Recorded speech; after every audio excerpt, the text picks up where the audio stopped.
Hey everyone, welcome back to Hey Docs. Beth, I am so excited to have you on the show. I have been waiting for you to be on, so thanks for joining me today. Oh my gosh, it's my pleasure. I just love all your podcasts. I listen to them every week, so it's pretty awesome. I'm pretty Oh, excited to be here too. yeah, thank you, thank you. So, in the event, I know you've been in this industry quite a while, like I have, but in the event somebody doesn't know who you are or doesn't know much about you, would you mind talking a little bit about how you got into orthodontics and your company, Practice Retriever, and go from there? Sure. So I started in orthodontics in 1990, long time ago. I know ages me, I can tell.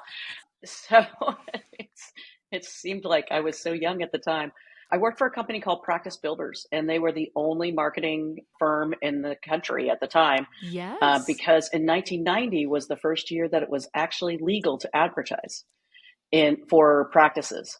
They started an organization called Practice Builders, and I was one of their first 10 employees. And so I moved from marketing director there to the manager of all of their magazines. And I was the managing editor of their magazines for about 5 years. And then I had my daughter, came back to Practice Builders, and it was just a lot like 90-hour a week kind of work. And I said, you know Oh. what? I got to get some work life balance. So, like the millennials, right? And so I started my own firm. They actually helped me start my own firm. Wow, And impressive. they needed some help with extra clients that they couldn't manage. So they gave me copywriters and artists and money. And I started my own firm. And that's what I've done ever since. I started really, I was mostly, we were in all practices. At that time, it was everything. But I started in orthodontics significantly in probably the late 90s, early 2000s, because I hooked up with Invisalign. Mhm. Align Technology had a booth right across from mine, a tiny little booth, like it was their first year, and at AAO. And I met with the general manager, the marketing director for Align, Sam Miller, and she was like, "We need what you're doing." And because I had developed some technology that, Sure. for practices. And so we hooked up, and I started doing a lot of the marketing for Align for practices. And we handled that for 10 years. And then Jeff Bean and I were put into the same ballpark. We were doing speaking for Align, and Ormco came to us and said, "Hey, we need help marketing this new thing called Damon." And Jeff and I and Sam Miller from Align, she had quit. The three of us got together and did all of the marketing for the relaunch of Damon. We did the Damon bracket for, gosh, I don't know, 7 years. And so in the meantime, I was working with tons and tons of practices. Majority of my Align stuff had built this huge number of orthodontic practices that were Mhm. working with my company. And then I've just developed it ever since. I started with Practice Marketer, which is our advertising agency, and then I developed software that kind of led to Practice Retriever, which was addressing kind of three of the needs at the time, which were the most significant, which were getting your practice found online through listings, being able to post onto all of your social media at the same Mhm. time, and being able to manage your reputation with textable messaging to be able to get reviews. I developed that software, and now I'm developing new software that I love it. that I know it's a long and funny story, but my mother was the third employee of IBM Research and a programmer her entire life.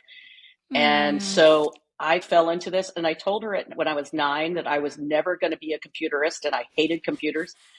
And daggone it, I don't know how this happened. You come by it naturally. You can't outrun it. I'm telling you, I tried really hard. That's But now I'm awesome. developing software that will help with managing, we call them your goodie runs, right? Or your community and doctor relationships. Mm. So that software is about to be launched in the next couple of weeks, and it will help everybody to be able to manage all of those relationships as they build them. Oh, So love that's what it. I'm doing. Oh, Beth, I love your brain. I love your brain. It's just, you and I have been in this for a while, and it's fun to listen to your journey through the 90s, 2000s, because I started in, believe it or not, 1992 when I got started in this. And I'm like, holy cow, like, I how know. has it been that long?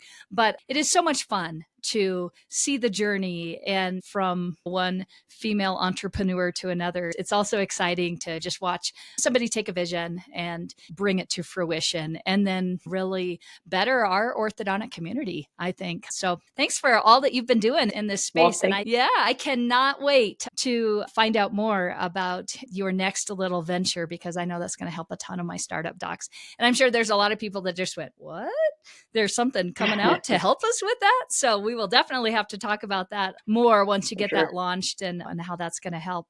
So I know that one of the areas that I think you've been a real leader in and really helping us a lot with is helping practices with reviews.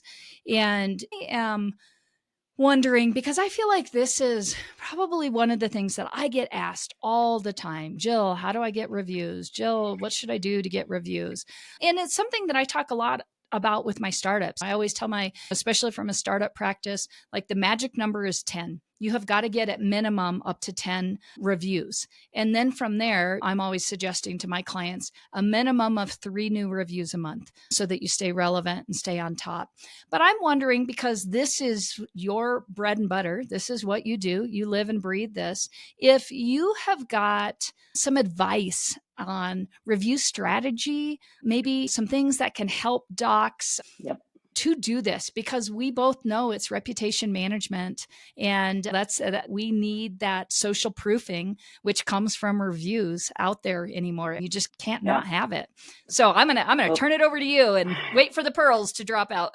The reality is that if you are referred from a doctor, if you are referred from a friend, if you are just looking online, the first place everybody goes is to look at reviews. Yeah. And crazy stuff. I had a friend the other day who she goes and she looks, and there's 700 reviews of this particular company. 699 are awesome. She looks for the lowest one to find out what they said. It's unfortunately part of our culture, and it hasn't always been. We used to trust our friends, right? Or our doctor. We still do, but we then double check, right? Yeah. Yeah. So Trust but verify. so some of the best ways to get reviews are to ask, and nobody wants to hear that. Everybody wants it to be a simple text this and they'll do it by themselves. You and I have kids around the same age. I never call my children. I text them because they Yes. don't pick up the phone, or they just hate picking up the phone. I Mm-hmm. don't know what it is. They just don't like it. I get that. And texting is hugely important, but it doesn't work nearly as well as when you ask. Yeah. So the first thing is you have to understand how to ask. So make sure that everyone on your team knows how to ask. Not just the doctor, not just the front desk, every single person. Okay? Number 2, give them an easy way, give your team an easy way to ask. So have QR codes around the practice, have them on, I always get them and I put them on the back of every single monitor so that they can just flip the monitor around and say, hey mom, would you mind giving us a review? Love it. Having it at the front desk. I'm a little cautious about just putting it out in the waiting room, because we all know there are pissy people who just have a bad day and come in and they had to wait for 5 minutes and they're writing a review. So I don't necessarily stick it out in the waiting room, but there are specific times that we know that people really do well with being asked. Number 1 is the 10-week appointment. So we found this with Damon. So we found that in 10 weeks, we were getting, once they started treatment, 10-week appointment, man, they were just getting huge results. And people were saying the most amazing things. And that was when we got the best results, right? So that was like 2007. And reviews were just starting at that point. Yeah. So we said, hey, why don't we start asking for reviews at that appointment? More than any appointment, that appointment got the best reviews. So Wow. that's verified and also has a lot of credibility, because that's when people feel the happiest, right? Mm-hmm. It's not at 18 months when they're going, oh my gosh, how much longer do I have to be in braces, right? Or aligners, or how many more modifications do I have to go through, right? It's not there. It's really at that first, my goodness, my teeth have shifted a lot in 10 weeks. Yes. So that's, Great point. I love that. yeah, so that's number one. Number two, when anybody asks for when anybody says something that feels like a compliment, right? So when they say, gosh, I love, you guys are amazing, then asking for that review is an easy thing for doctor assistants, front desk, whoever, right? Those are easy wins. So that can happen at any time during treatment. And then finally, at the end, when we're doing the big reveal, when we're celebrating, when they have their braces off, when they have their aligners off, that's the great time to ask too. Mm-hmm. What I find is a lot of people wait until the end, and literally that is the only time they ask. And you are wasting a lot of times to ask if you only ask at the end. Yeah, that's And such. Go with a ahead. startup, you don't have any ends. So if you're waiting until the end, it's going to be 2 years before you get a review. Yeah, yeah. Such good information there. And I just want to say, I want you to just hit on that point again. I love the idea of about 10 weeks in, really making it's almost like carving out benchmarks of where we're going to ask for reviews, like the way we carve out benchmarks on when we're going to communicate with our dentists and our referring doctors. It's that taking that same mindset, I think, and saying, okay, they're past the I might not like this. I'm uncomfortable. I haven't got used to this yet. I love the idea of associating that with change, and they're actually seeing that kind of that instant gratification that's starting to come at Right. that 10-week-ish mark.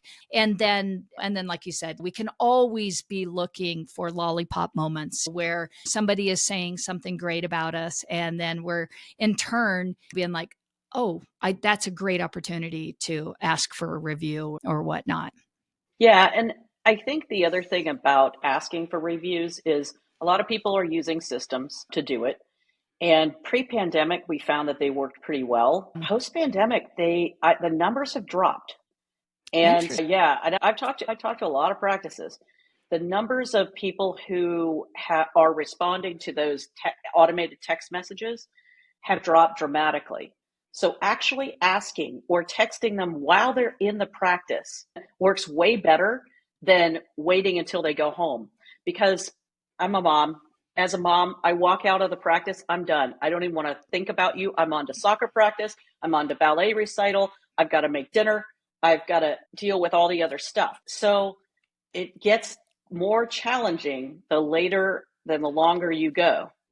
So if you can get them while they're in the practice, whether it's with a text or a QR code, that's the best time. Yeah. And I want you to unpack texting. Talk to me a little bit about what that looks like, because I love that idea. The QR code I love, but I feel like the text kind of sits there until they're ready to deal with it, but it's usually going to be fairly on top. Can you just talk about that a little bit?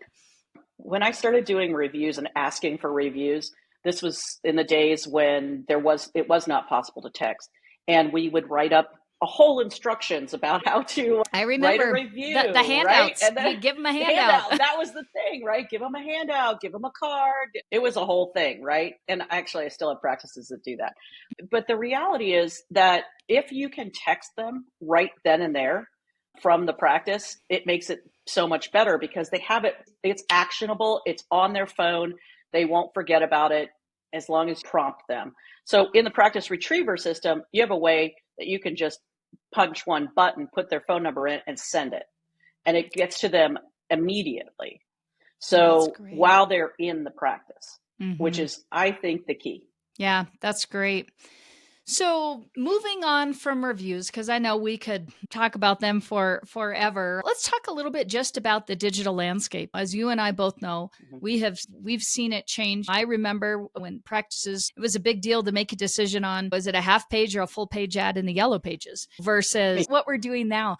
So, I would love it if you would talk a little bit about our digital landscape with our practices and how we're marketing. And let's first just talk about, where do you see things going? And then I'm going to prompt you for a little bit of maybe where we see mistakes happening. But first, let's just talk about, what are you seeing in our, if you were saying, hey, Jill, this is what I think is coming in the next 3 years or so, what advice do you have for us? Well, digitally, AI is to take over. Mm. So one thing we have to understand is that AI is going to become part of every aspect of our lives. I was just at a conference and I was listening to the keynote, and he was talking about by 2030, we're going to be able to make decisions 1,000 times faster in medicine than we ever have before, 1,000 times faster than now. Wow. Wow. And we're going to be able to develop different types of medicine and different types of things 1,000 times faster than we do now. So when we think about that from an external perspective, that's great. How does that affect our lives as orthodontists? So the thing that AI is going to shift pretty much everything in our society. This is like when the internet was introduced. Okay, it's that big of a thing. So we have to look here at, how is AI going to affect us? Number one, if you're not using ChatGPT yet, you should be. Absolutely. I don't know anybody. I know a lot of practices who aren't, probably 95% who aren't. ChatGPT is great. Mm-hmm. Make sure that you don't use it for writing stuff, but you use it for outlining. Because the writing is, or you take what it's written and rewrite it into your own voice. Yes. But ChatGPT is just the baseline. So then you have the ability to create art in Midjourney. Canva is now incorporating AI. So you can use AI to incorporate pictures and images that are AI driven. Now, I can tell you from personal experience, putting braces on a kid in AI is horrible. Like, they end up with like huge brackets up here. I mean, it's just nuts. So if you've ever done it, it's pretty funny. So I would say it's not perfect. It's still but learning. It's still learning, and it will get there. Mm-hmm. The thing is, AI is going to take over. Mm-hmm. So the question is, how is that going to affect how we are seen online? Number one, we have to realize that AI is not human.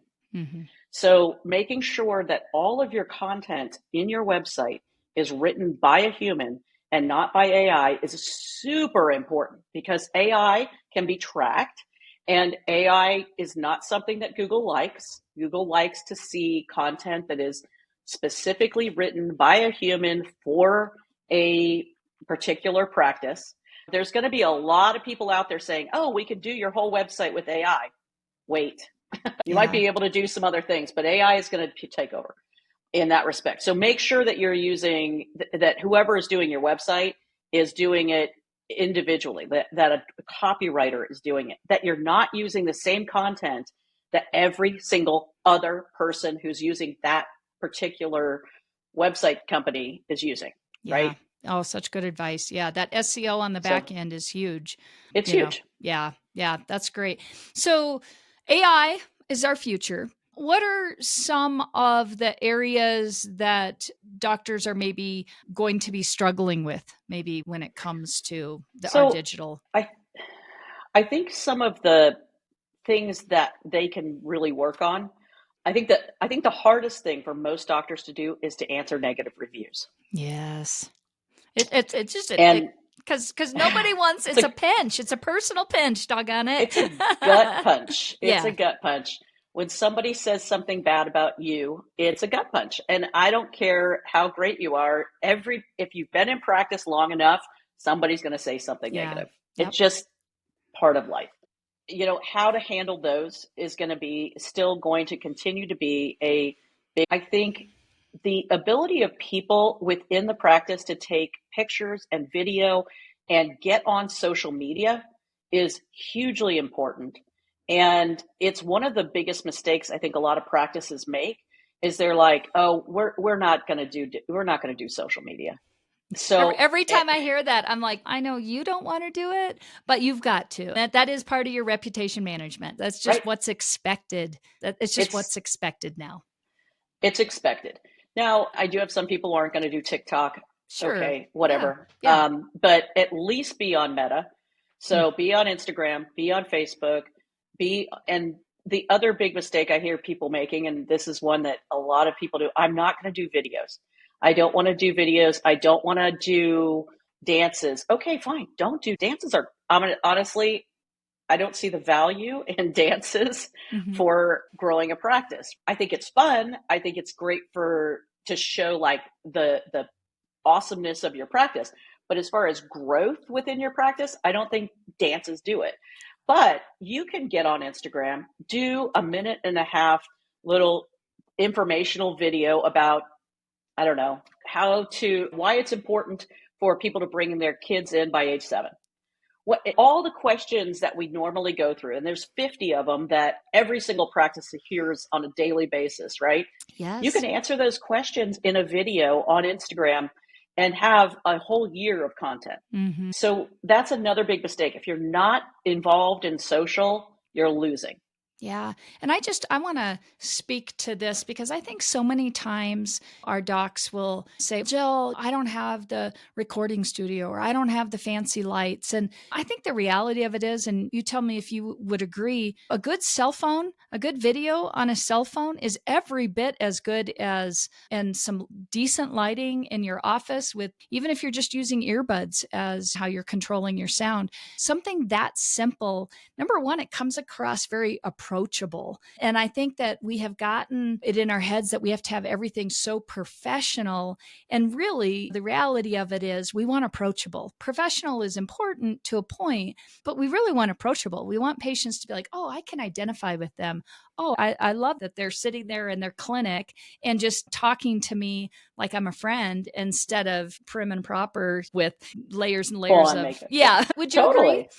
Yeah, 100%. And the natural talking to the camera thing is something that we've all now gotten used to. If Mm-hmm. you had asked me 10 years ago if we were going to be here, I'd say, no way, man.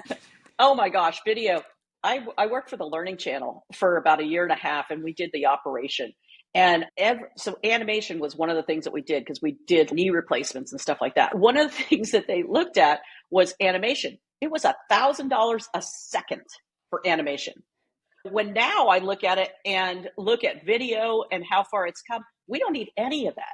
We just need to have a camera. The cell phone camera, your iPhone camera is amazing. Yeah. Zero reason to use anything else.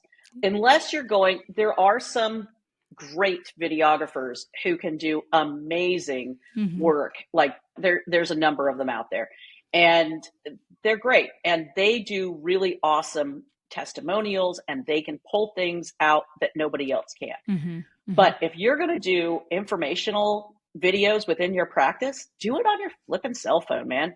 Yeah. And if you really want to make your audio look good, there's a $30 little plug-in audio thing that you can just stick in the bottom of your iPhone and it gives you a little lap mic. Uh-huh. And the lav mics are great. Oh, I love that. So Yeah, that's great. And again, it's just these little things that I feel like when all of this was first coming on board, it was you have to have the biggest and the best. And now it's almost like it went up and now it's settled back and settled in now where just a good cell phone, a good $30 mic they add on. And one of the suggestions that I always tell practices is you should have a cell phone that's dedicated to your practice for everything that you're doing socially for your videos. I try and suggest to my docs, I don't think it's a good idea to have your team members using their cell phones, to have you using your own personal cell phone. You got to think a little bit about HIPAA here, but especially with your team members and cell phones, if you've got a dedicated cell phone in the office and, oh, we've got a great opportunity to capture a picture, to do a video, to record our OH instructions and throw them up onto our YouTube channel because we're going to move away from physical handouts anymore. All of these are those like leveling up up tiny steps that I think we Right. can take when we're thinking about our digital presence and footprint and what we're doing. I think you're right. I tell everybody that. And I tell specifically because I went to high school in DC, and all my friends who work for the government are like, oh, yeah, no TikTok. I have it on a separate phone. I always tell my practices, put all of your social media on a separate phone. Do not let your assistants take any social media on their phones. Do not let them use your phone. Have a dedicated phone. Yeah. Yep. It just makes sense. Yeah. Just a little bit of protection. It's a business expense, anyways. Just have it and know that it's all in one place versus all of these crazy things all over everybody's different digital phones or whatnot. So let's talk a little bit about as we're moving on through all the things that that you're just such an expert at. If you were talking to a new practice, and I'm going to break this down for new and existing. So let's start new and then go to existing. And if they just were like, gosh, Beth, I'm not even sure where to start or what to do in getting going and getting my reputation, my digital reputation moving, what are some of the important things that you think, especially for a startup, let's start there, what they need to do to really start off on that right foot? So this is a great question. And it's one that wherever you are in your practice life, there are some things that need to happen. Number one, you need to have a Google business profile. And it used to be called Google My Business. It was just called a listing before that, but basically it's called Google Business Profile. You need to have one of those. You need to have it to be accurate. Yes. You need to have it as most filled out as you can get it. And you really need to have need to update it. You need to update it all the time. So that means that you're putting photographs on it. That means that you're putting posts on it. What a lot of people don't realize is that this is an active part of Google's analytics. And so Google is actively looking at your Google business profile for their algorithm. So updating that with services, products, photos, posts, offers, even if your offer is just a free consultation, this is the time to do that when you're getting started, right? So number one is get that Google business profile complete and continually add to it because that'll help you boost in the rankings. Number two is get listed everywhere else. So part of the thing that a lot of people don't understand is there's 75 really important listing sites. And a lot of people you've never even heard of these listing sites. Yeah. And they're crazy names like Easy Local and Yellow Book and what all this stuff.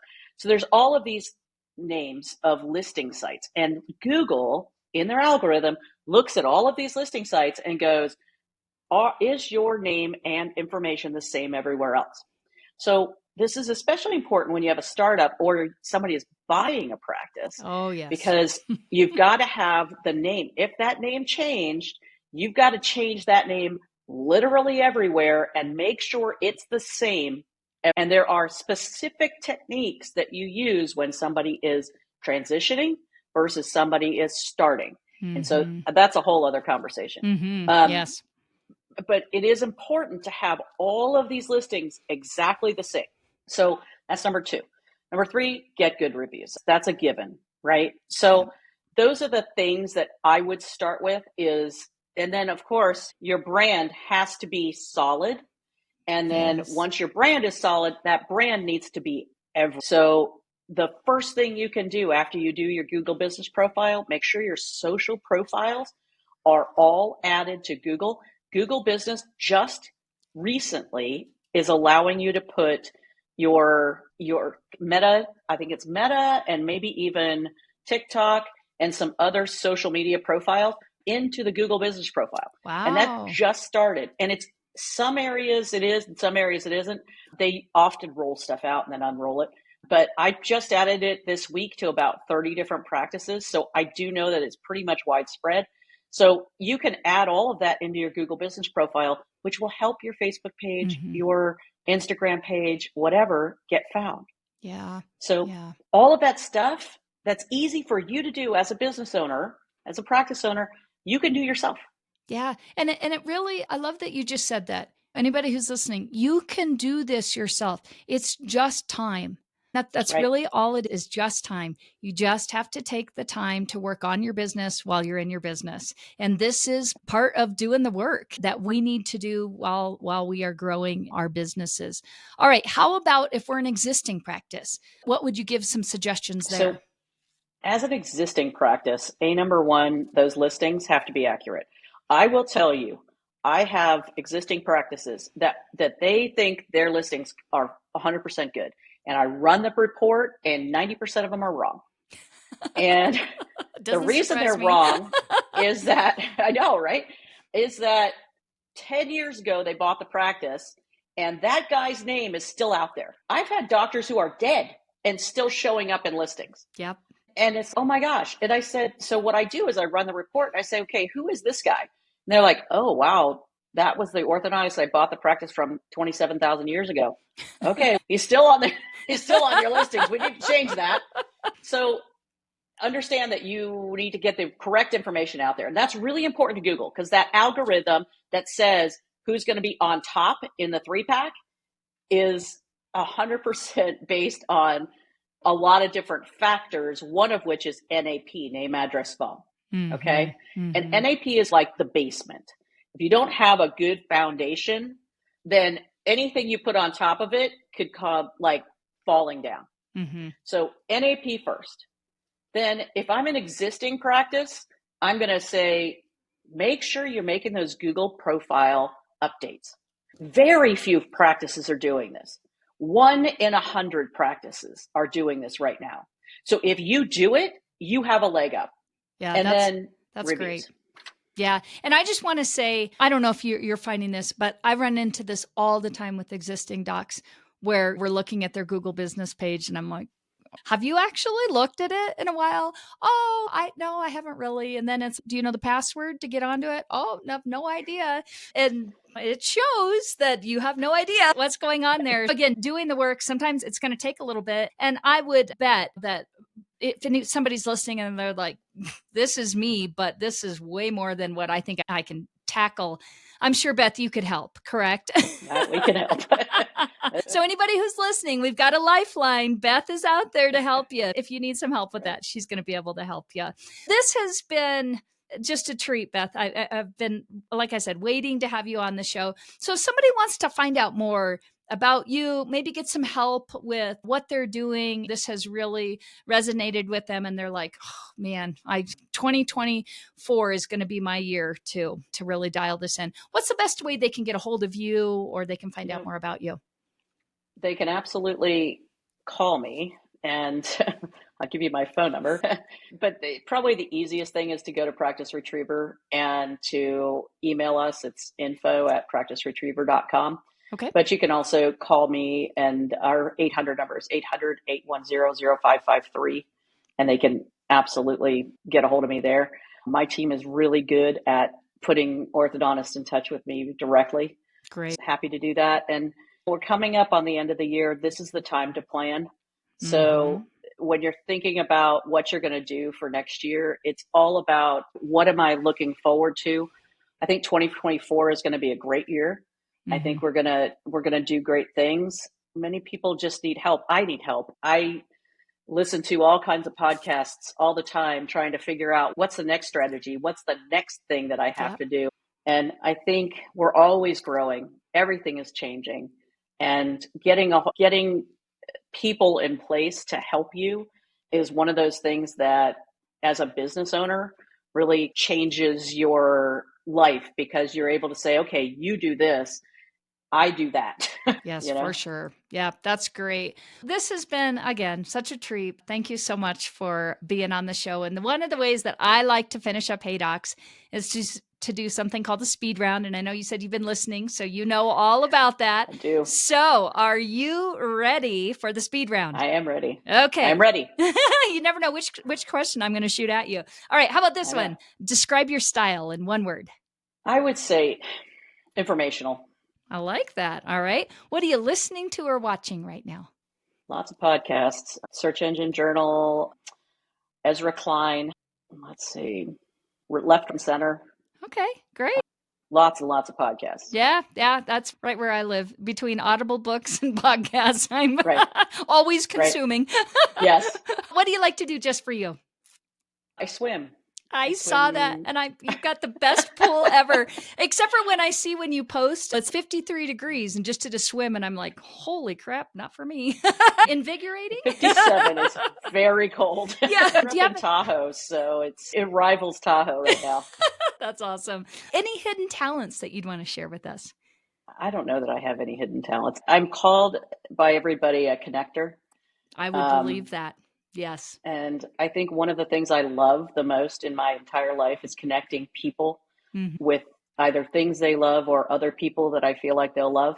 Yeah. So I Yeah. think that's what my hidden talent. Yep. I think that's a gift, and you definitely have that for sure. Thank you. And then a big, hairy, audacious goal, if you had one that you wanted to share. Big, hairy, audacious goal. Finish this practice connector and launch it in the next couple of weeks and get that baby rolling. I am so excited about this new technology that we're using, and it's going to take people from using spreadsheets and I can't Excel to wait. manage all of those people and give them maps and routes and Oh, everything to be able to manage all of their doctors and community. So I cannot wait. I definitely want to demo when you get it done, because I know you got this is going to be something that's going to be a huge impact and help for our practices. Again, Beth, thank you so much for being on Hey Docs, and I'd love to have you back again. Until next time. Thanks, Jill. Absolutely. All right.